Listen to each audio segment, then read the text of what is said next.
Hi friends, welcome to మన Bommarillu. Upcoming రివ్యూలోకి వెళ్ళిపోదాం.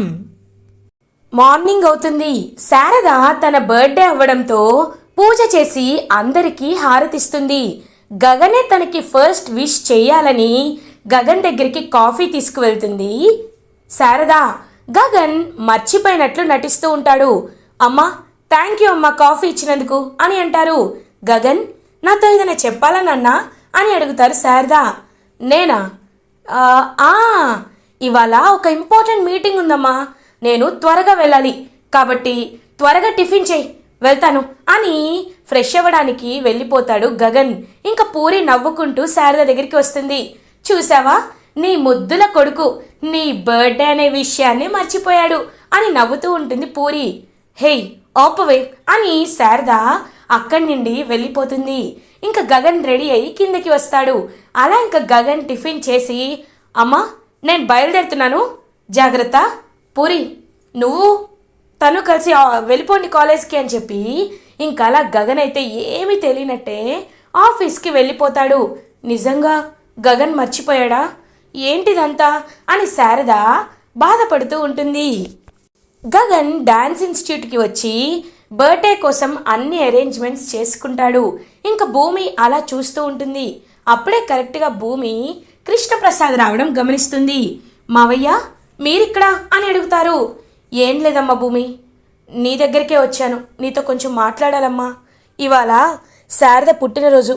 శారదని ఈ 25 ఎప్పుడు నేను విష్ చేయలేదు, కానీ ఇప్పుడు తను నా దగ్గరే నా పక్కనే ఉంటుంది.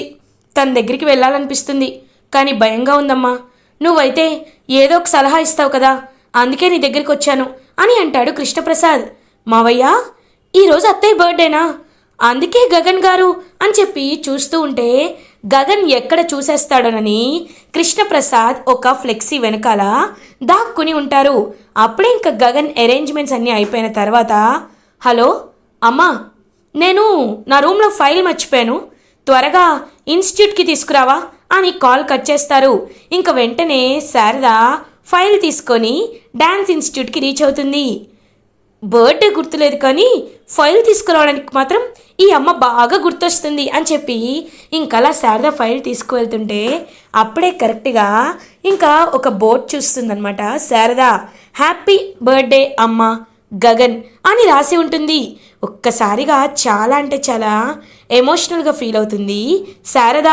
ఇంకలా పిల్లలందరూ కలిసి హ్యాపీ బర్త్డే శారద ఆంటీ అని చెప్పి గట్టిగా విషెస్ చెప్తారు. ఇంకా మధ్యలో ఉన్న గగన్ అలా వాళ్ళ వైపు చూస్తూ శారద వైపు చూస్తూ ఉంటారు. పాపం శారద వెంటనే పరిగెత్తుకుంటూ వచ్చి గగన్ని హక్ చేసుకుంటుంది. ఇంకా గగన్ శారద ఎక్స్పెక్ట్ చేసినట్టే ఫోర్ హెడ్ పై కిస్ చేసి, హ్యాపీ బర్త్డే అమ్మ, ఇలాంటి బర్త్డేస్ నువ్వు ఎన్నో జరుపుకోవాలని మనస్ఫూర్తిగా కోరుకుంటున్నాను అని చెప్పి ఇంకలా గగన్ అయితే చాలా హ్యాపీగా విష్ చేస్తాడు శారదని. అంటే నీకు గుర్తున్నా లేనట్టు నటించావు కదరా దొంగ నువ్వు అని అంటుంది శారద. అమ్మా, నీకు చిన్న సర్ప్రైజ్ ఇవ్వాలనుకున్నాను, ఇచ్చాను అని అంటారు గగన్. ఇదంతా కృష్ణప్రసాద్ దొంగతనంగా చూస్తూ ఎంతో హ్యాపీగా ఫీల్ అవుతారు. కృష్ణప్రసాద్ వెనకాలే ఉన్న భూమి కూడా చూస్తూ చాలా హ్యాపీగా ఫీల్ అవుతుంది. ఇంకా అలా బొకేస్ పిల్లలందరూ తీసుకువచ్చి శారదకి ఇస్తూ ఉంటే శారద అదంతా చూసి మురిసిపోతూ ఉంటుంది. ఇంకా వెంటనే అలా శారదని స్టేజ్ పైకి తీసుకువెళ్తారు గగన్. తీసుకువెళ్ళి శారదకి కేక్ ఇంకా తెప్పించి కేక్ కట్ చేసి శారదకి తినిపిస్తారు గగన్. గగన్కి కూడా శారద కేక్ తినిపిస్తుంది. ఇంకా వాళ్ళిద్దరి మదర్ అండ్ సన్ బాండింగ్ చూసి కృష్ణప్రసాద్ చాలా ఎమోషనల్ అవుతూ, లేదమ్మా, నేను చాలా పెద్ద తప్పు చేశాను, బంగారం లాంటి కుటుంబాన్ని వదులుకొని మర మనుషుల్లాంటి ఆ ఇంట్లో ఉంటున్నానమ్మా భూమి అని ఏడుస్తూ ఉంటారు కృష్ణప్రసాద్. మావయ్య బాధపడకండి మావయ్య, ఒక రోజంటూ వస్తుంది, ఆ రోజు మీరు అత్తయ్య కలిసి ఉంటారు మావయ్య అని అంటుంది. ఇంక పాపం కృష్ణప్రసాద్ కన్నీళ్ళు తుడుచుకుంటూ ఉంటారు. అప్పుడే కరెక్ట్గా భూమి ఇంకా అప్పుడే డ్యాన్స్ ఇన్స్టిట్యూట్కి వచ్చినట్టు భూమి డ్యాన్స్ ఇన్స్టిట్యూట్కి వస్తుంది. ఇంకా అలా గగన్ వైపు చూస్తూ ఉంటుంది భూమి. హ్యాపీ బర్త్డే శారద అత్తయ్య అని అంటుంది. థ్యాంక్ యూ భూమి అని చెప్తుంది శారద. ఇంకా భూమి కూడా శారదకి కేక్ తినిపిస్తుంది. అలా ఇంకా భూమి అత్తయ్య, ఇవాళ మీ బర్త్డే కాబట్టి మేం మీకు ఒక మంచి గిఫ్ట్ ఇవ్వాలి అనుకుంటున్నాం. మీ ఫేవరెట్ క్లాసికల్ సాంగ్కి మేము ఇవాళ భరతనాట్యం వేయాలనుకుంటున్నాం అని చెప్పి ఇంకా అలా శారదని కూర్చోబెట్టి హ్యాపీగా పిల్లలతో కలిసి భరతనాట్యం చేస్తూ ఉంటుంది భూమి. అదంతా చూస్తూ చాలా మురిసిపోతూ ఉంటారనమాట. అలా ఇంకా శారద ఇంకా గగన్కి అప్పుడే ఫోన్ కాల్ వచ్చేసరికి పక్కకి వస్తాడు. ఇంకా కృష్ణప్రసాద్ని చూస్తాడు గగన్. ఒక్కసారిగా షాక్ అయిపోతాడు. ఇంక వెంటనే ఏమీ పట్టించుకోకుండా అలా వెళ్ళిపోతుంటే గగన్ అని గగన్ భుజంపై చేయి వేస్తారు కృష్ణప్రసాద్. కోపంగా గగన్ కృష్ణప్రసాద్ వైపు చూస్తాడు. వెంటనే కృష్ణప్రసాద్ గగన్ని హక్ చేసుకుంటారు. థ్యాంక్ యూ నాన్న, థ్యాంక్ యూ సో మచ్. నిజంగా ఒక తండ్రిగా కొడుక్కి ఇంతకంటే నేనేం చెప్పగలనురా. మిమ్మల్ని నేను వదులుకున్నాను 25 ఏళ్ల క్రితం. మీకు నాకు సంబంధం లేదని మిమ్మల్ని వెంట పెట్టించాను, పరిగెత్తేలా చేశాను, పారిపోయేలా చేశాను. నా స్వార్థం వల్లే అదంతా చేశాను. కానీ నేను లేని లోటుని ఒక అమ్మకి కొడుగ్గా తీరుస్తూ కళ్ళల్లో నీళ్లు రాకుండా శారదని చూసుకుంటున్నావు. శారదని దేవతలా కొలుస్తున్నావు. శారదని సంతోషంగా ఉంచుతున్నావు. నువ్వు చేయలేని పనులన్నీ, నేను చేయలేని పనులన్నీ నువ్వు చేస్తున్నందుకు, శారదకి అండగా నించున్నందుకు ఇప్పుడు గర్వంగా ఉందిరా. నిన్ను చూస్తుంటే చాలా గర్వంగా ఉంది అని హక్ చేసుకుంటారు కృష్ణప్రసాద్. పాపం గగన్ ఎమోషనల్ అవుతాడు. కానీ ఆ ఎమోషన్ని ఆపేసుకొని పక్కకి ఇంక జరిపేస్తారు కృష్ణప్రసాద్ని. ఇప్పటికైనా మీరు ఈ విషయాన్ని అర్థం చేసుకున్నందుకు సంతోషంగా ఉంది. అమ్మని మీరు మధ్యలో వదిలి వెళ్ళిపోవచ్చు, కానీ నేను నా ఊపిరి ఆగేంత వరకు అమ్మని దేవతలాగే కొలుసుకుంటాను. ఇంకొక్క విషయం చెప్తున్నాను, అమ్మ చాలా సంతోషంగా ఉంది. ఇప్పుడు మీరు అమ్మ దగ్గరికి వచ్చి అమ్మకి కనపడి అమ్మని బాధ పెట్టద్దు. ఇది నా రిక్వెస్ట్ అనుకోండి, వార్నింగ్ అనుకోండి. ఇక్కడి నుండి వెళ్ళిపోండి అని ఇంకా గగన్ పాపం అక్కడి నుండి వెళ్ళిపోతాడు. ఇదంతా దూరం నుండి గమనిస్తుంది శారద. గగన్ వెళ్ళిపోయిన వెంటనే కృష్ణప్రసాద్ని పక్కకు తీసుకువస్తుంది శారద. ఇంకా కృష్ణప్రసాద్ కన్నీళ్ళు పెట్టుకుంటూ, నీకు ఇలా బర్త్డే విషెస్ చెప్పాల్సి వస్తుందని అస్సలు అనుకోలేదు శారద అని వెంటనే రోజ్ ఫ్లవర్ని తీసి ఇంకలా శారద చేతికిచ్చి, హ్యాపీ బర్త్డే శారద. నేను లేకపోయినా పిల్లల్ని నిలువెత్తు బంగారంలా పెంచావు. నిన్ను గగన్ చూసుకునే విధానంలోనే నువ్వు గగన్కి ఎంత ప్రేమ పంచావో నాకు అర్థమైంది. ఇంకెప్పుడు నేను నీ జీవితంలోకి రాను శారద అని చెప్పి ఇంకలా రోజ్ ఫ్లవర్ ఇచ్చేసి అక్కడి నుండి వెళ్ళిపోతారు కృష్ణప్రసాద్. ఇదంతా దూరం నుండి వీడియో తీసుకుంటాడు ఉదయ్. అంటే వీళ్ళిద్దరినీ విడివిడిగా ఉండమని చెప్పినా కలుస్తూనే ఉన్నారన్నమాట. ఈ వీడియోని ఎలా అయినా అపూర్వ ఆంటీకి సెండ్ చేయాలి అని ఉదయ్ ఇంకలా కృష్ణప్రసాద్ శారదకి రోజ్ ఫ్లవర్ ఇచ్చిన వీడియోని అపూర్వకి సెండ్ చేస్తాడు. ఇంకా అలా అపూర్వ ఆ వీడియోని చూసి ఒక్కసారిగా షాక్ అయిపోతుంది. కేపీ, ఇప్పుడు చూడు దొరికావు నా చేతికి, ఎలా అయినా బావతో నీ పని ఇవాళ అయిపోతుందిలే అని చెప్పి ఇంక శరత్చంద్ర దగ్గరికి వెళ్తుంది అపూర్వ. బావా ఒకసారి వీడియో చూడు బావా. ఆ రోజు అంతలా అవమానించి శారదని చూడొద్దన్నా కృష్ణప్రసాద్కి అసలు కొంచెం కూడా బుద్ధి లేదు బావా. చూడు ఇద్దరు కాలేజ్ పిల్లల్లా ఎలా చేస్తున్నారో అని వీడియో చూపిస్తుంది అపూర్వ. క్లియర్గా అందులో కృష్ణప్రసాద్ శారదకి రోజ్ ఫ్లవర్ ఇస్తున్నట్టు ఉంటుంది. ఒక్కసారిగా శరత్చంద్ర షాక్ అయిపోతాడు. ఏంటిది అపూర్వ, మనకి ఎంతసార్లు వీళ్ళిద్దరిని విడదీద్దామనుకున్నా ఎందుకు వీళ్ళు విడిపోవటం లేదు అని అంటారు. అందుకే బావా నువ్వు ఒక పెద్ద నిర్ణయాన్ని తీసుకోవాలి అని అంటుంది అపూర్వ. అపూర్వ వైపు చూస్తూ ఉంటారు శరత్చంద్ర. ఇది ఇలా ఉండగా ఈవినింగ్ అవుతుంది. ఇంకలా గగన్ అయితే శారదని ఇంటికి తీసుకువెళ్ళడానికి వెళ్తూ ఉంటాడు. అప్పుడే భూమి గగన్ దగ్గరికి వస్తుంది. మీతో కొంచెం మాట్లాడాలి అని అంటుంది. నోవే, నేను నీతో మాట్లాడాలనుకోవటం లేదు అని అంటారు. సరే నేను మీతో మాట్లాడతాను.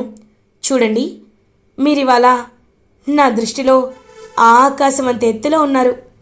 మీరు కన్న తల్లిని ఇంత ప్రేమగా చూసుకుంటున్నారంటే మీకు వచ్చే భార్యని ఇంకెంత బాగా ప్రేమగా చూసుకుంటారో నేను అర్థం చేసుకోగలను అని సిగ్గుపడుతూ చెప్తుంది భూమి.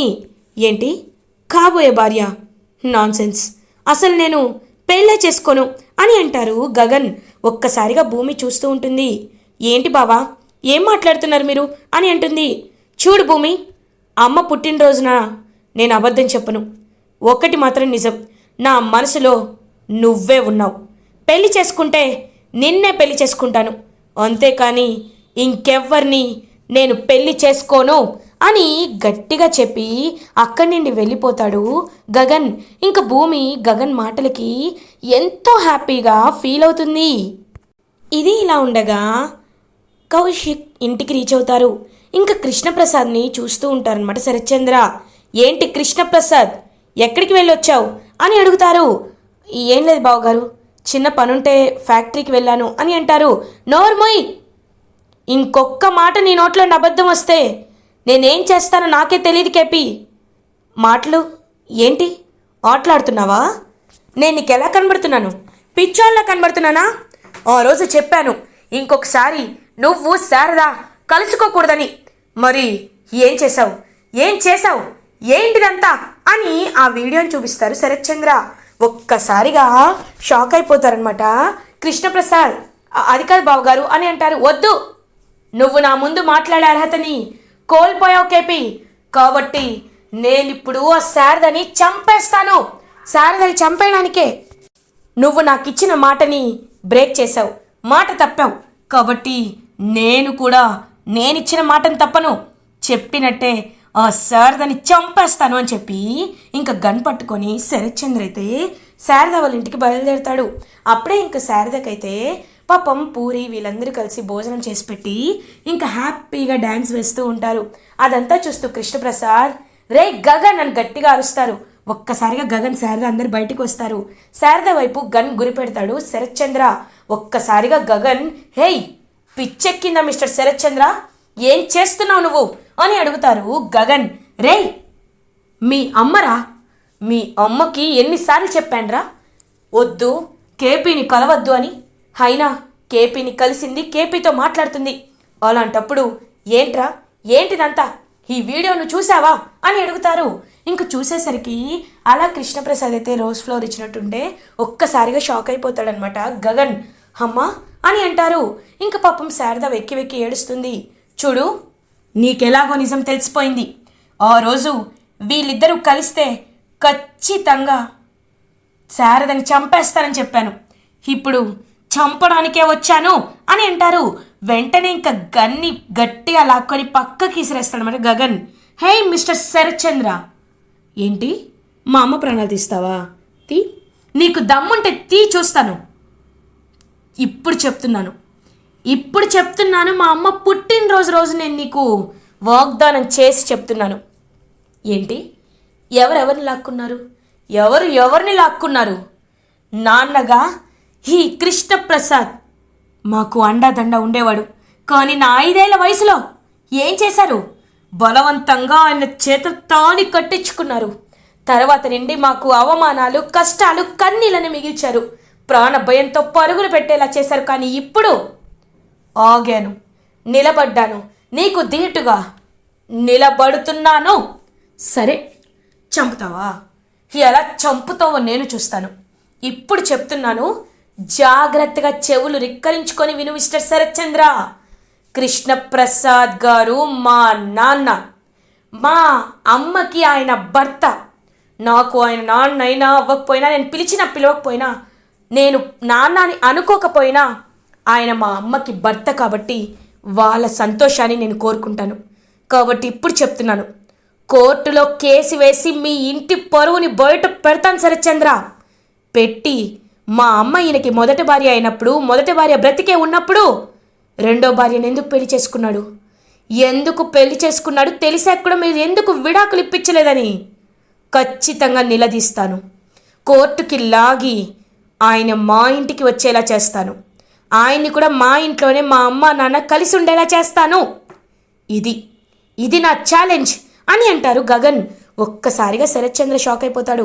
రేయ్ ఏమన్నావురా అని అంటారు. అవును, నేను లీగల్గానే మాట్లాడాను. నీకు దమ్ముంటే నువ్వు లీగల్గా రా, నేను వస్తాను. రేపే మీ మీద కంప్లైంట్ ఇస్తాను. ఇప్పుడు అసలు సిసలైన కొనిదెల గగన్ అంటే ఎలా ఉంటాడో నీకు చూపిస్తాను మిస్టర్ శరత్ చంద్ర అని గట్టిగా చెప్తాడు గగన్. ఇంకలా శరత్ చంద్ర కోపంగా చూస్తూ ఉంటే ఇదంతా దూరం నుండి చూస్తున్న భూమి ఒక్కసారిగా షాక్ అయిపోతుంది. అమ్మా, నువ్వు కోరుకున్న జీవితం నీకు వస్తుంది. కృష్ణప్రసాద్ గారు నువ్వు ఈ ఇంట్లోనే కలిసి మెలిసి ఉంటారు. నా అమ్మ నాన్నలుగా ఉంటారు. ఈ శరత్ చంద్ర ఏం చేస్తాడో నేను చూస్తాను అని గట్టిగా అంటాడు గగన్. ఇంక శరత్ చంద్ర ఏమీ చేయలేక అక్కడి నుండి వెళ్ళిపోతాడు. భూమి ఒకవైపు బాధపడుతున్నా ఇంకొక వైపు చాలా హ్యాపీగా ఫీల్ అవుతుంది. ఇలా ఎపిసోడ్ ఎండ్ అవుతుంది. ఫర్దర్ ఎపిసోడ్ రివ్యూస్ ముందుగా మీకు కావాలి అనుకుంటే మా ఛానల్ని సబ్స్క్రైబ్ చేసుకోండి. Thanks for watching.